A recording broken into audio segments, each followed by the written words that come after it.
Hey guys, it's a new month and that means that it is time for a new Azure Standard order, and I am going to go pick that up right now.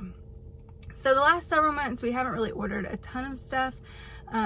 We have just kind of been working through, we had really full freezers and our pantry was really full, and we just have been working through that and eating what we have at home, which has been really nice. It has definitely helped our budget, but it was definitely time to start refilling some things, and so that's what I needed to do. I actually didn't make as big of an order, I think, as I probably even should have, because in the end I already have things in my cart for next month. So oops on that one, I guess. And then after I get done with putting all of that stuff away, I am going to work on some make ahead breakfast things. So I hope that you guys will stay and hang out with me, and hopefully we can make our mornings for the rest of the week a little bit easier.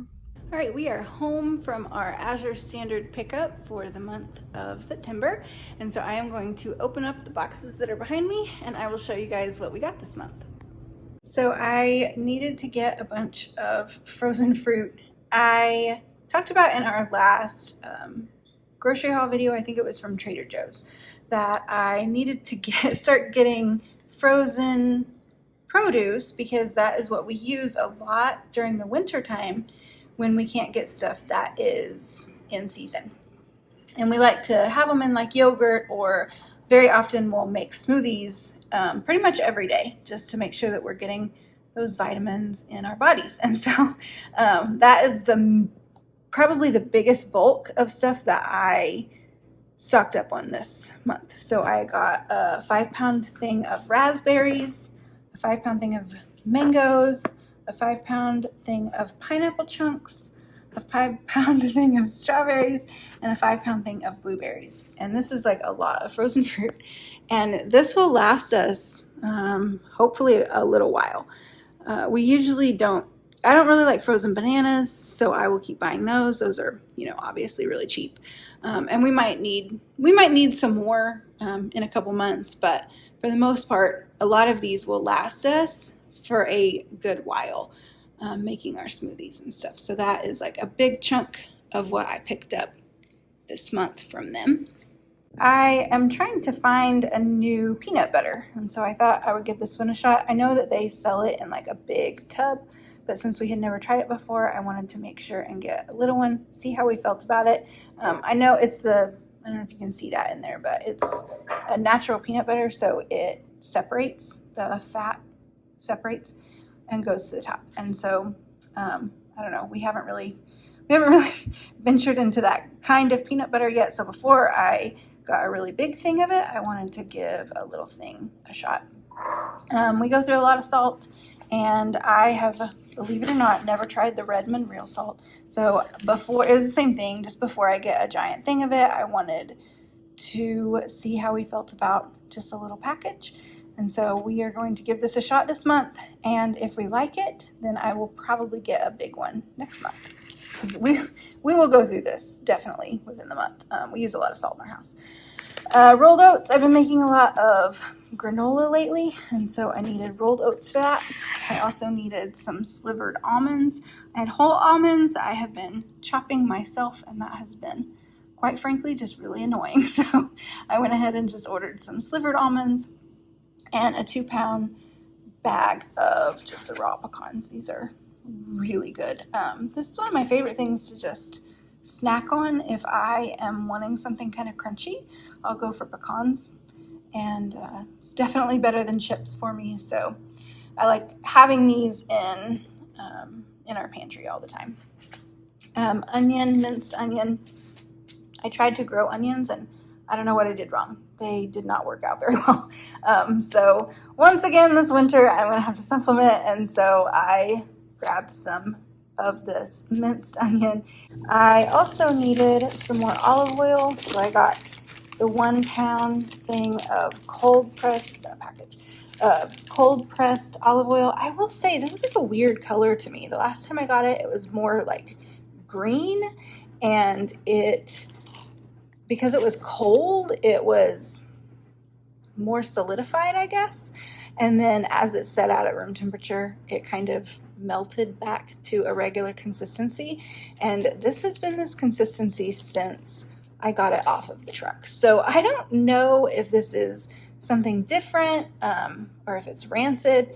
If you guys are watching this and you are looking at it going, that doesn't look right, let me know, because I will contact Azure if it isn't good anymore before I use it for sure, because I want to make sure that what we're using is actually good.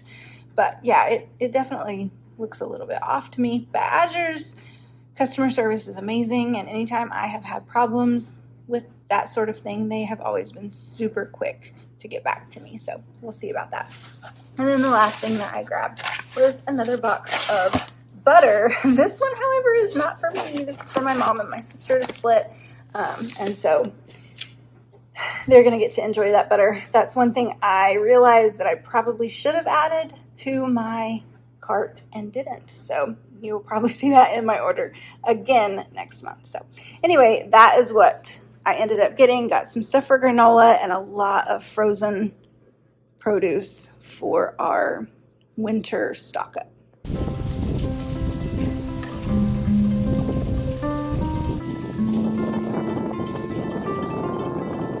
Okay, I was able to get everything put away except for the things that I actually was going to need for this recipe.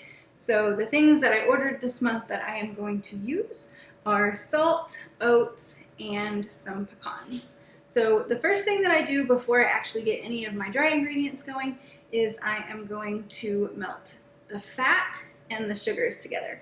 So for this recipe, I am going to use bacon grease and butter for my fat, and brown sugar and maple syrup for my sugars. If you're not from the South, then you might not be used to people just having bacon grease in their house, but anytime I make bacon, I always keep the grease for things like this, because you're able to add a ton of flavor without adding any extra money. You're not buying it. It's just a byproduct of something that you already have, so that's kind of nice. If you guys want the exact measurements of what I'm doing, I will post the video to this recipe in the description box below.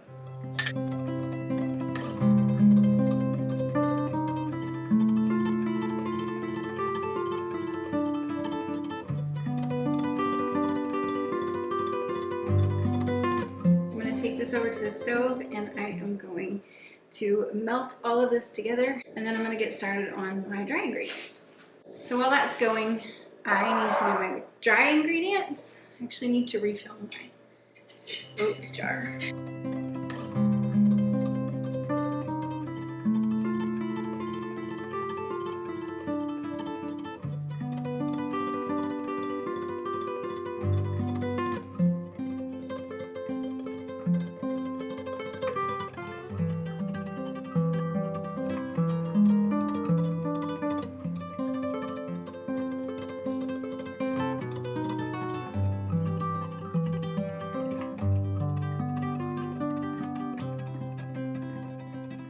So I'm going to add some of the salt that we got too. So we're going to give this a shot.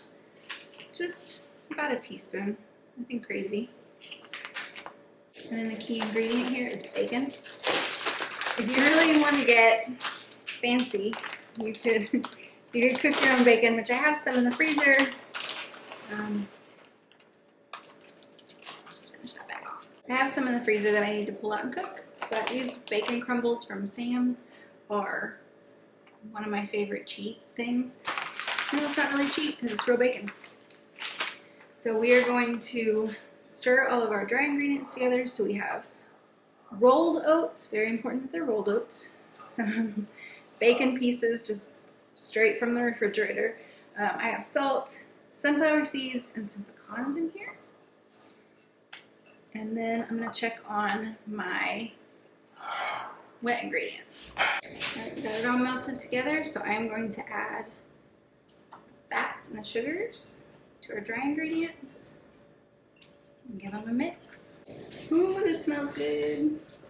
I'm just going to dump it all on a sheet pan lined with parchment paper.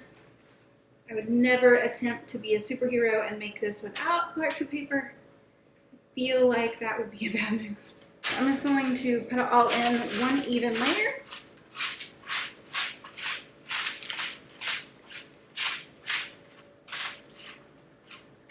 And this is going to cook for really anywhere from 20 to 30 minutes. So I'm going to stick this in the oven for 10 minutes and then I'll pull it out and stir it up. And I'll show you what it looks like then.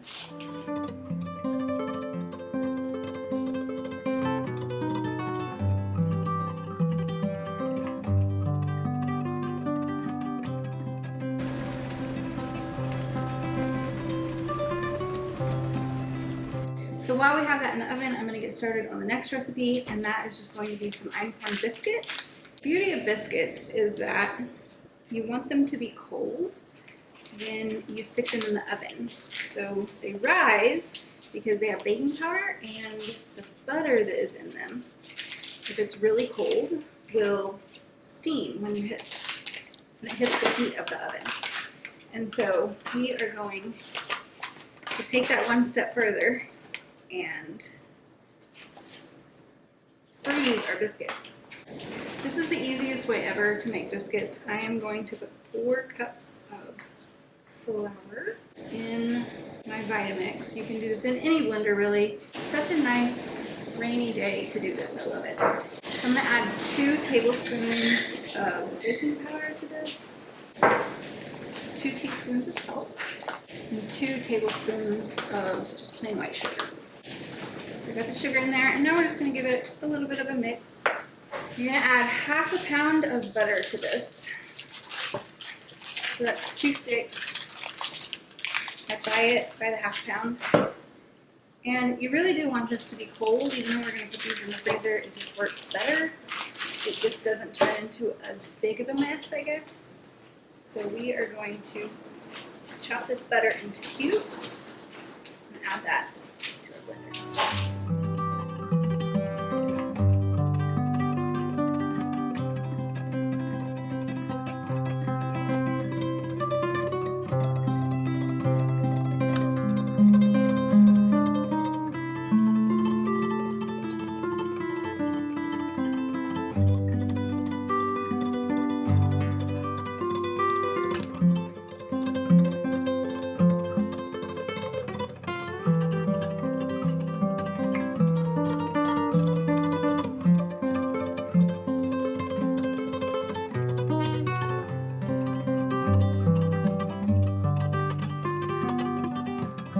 I'm using the blender because the worst part about making biscuits is cutting in that cold butter. So I'm just going to whir this up just long enough for the butter to be about pea size, and then it will be ready for the next step. That took seconds for me to get that butter cut in, but before I do anything else with the biscuits, I need to pull out the granola and give that one last stir. It's starting to get darker, so I don't think I'm going to put it back in for another 10 minutes because I don't want it to get too dark on me. I definitely don't want to burn that bacon or that sugar. You just kind of want it to be caramelized. So I'm just going to stick it in for another maybe 3-4 minutes. And then when we pull that out, all we will have to do is let that cool, and then the granola will be done. Okay, so now our next step is going to be to pour this into a bowl. And I'm going to add 1.5 cups of milk to that, and then just stir that up with a wooden spoon. If you're not making these to freeze, which I do all the time, you want to make sure you don't want to pre-measure like your milk and stuff. You want to make sure and have everything as cold as possible. And before I stir this up, I'm going to pull out our granola because I think it's done. That looks really good. Okay, so I am going to stir this up. With biscuits, you want to make sure that you're not over stirring it. You don't want to overwork your biscuit dough. That's true whether you're going to freeze it or not. So I'm actually going to flour my surface. I have little bits of butter from when I cut it up. That's okay. You want it to be fairly heavily floured. So you don't want this to stick. Still obvious parts that are wet and obvious parts that are dry. That's okay, it's going to get all mixed in. I just want to make sure more than anything that that dough doesn't get overworked, or else you're going to have really tough biscuits, and we don't want that. And then this is where technique comes in. So I'm going to pat it out. It's gonna stick to your hands, that's okay. Just keep your flour handy. I will say, whenever I am dusting a surface, I don't like to use einkorn for that. It is just so much more expensive. So I want to make sure that that's somewhere that I'm using just all-purpose flour. So I'm going to pat this out, just like that. And then once I get kind of a square-ish shape, I'm going to stick my hand under. This is why you want a super floured surface. And I'm going to fold it over. And if you've ever had biscuits that have like really good, delicious layers in them, that's how you get that. And I'm going to turn it. Throw a little bit more flour on top of there. And maybe move some underneath. Make sure it's under my dough. And then I'm going to do that again. And I'm just going to keep doing that until everything is pretty well incorporated. And I don't have a ton of extra little bits all around the outside. And if it starts sticking at the bottom, just throw some more flour down. I think that's probably going to be good.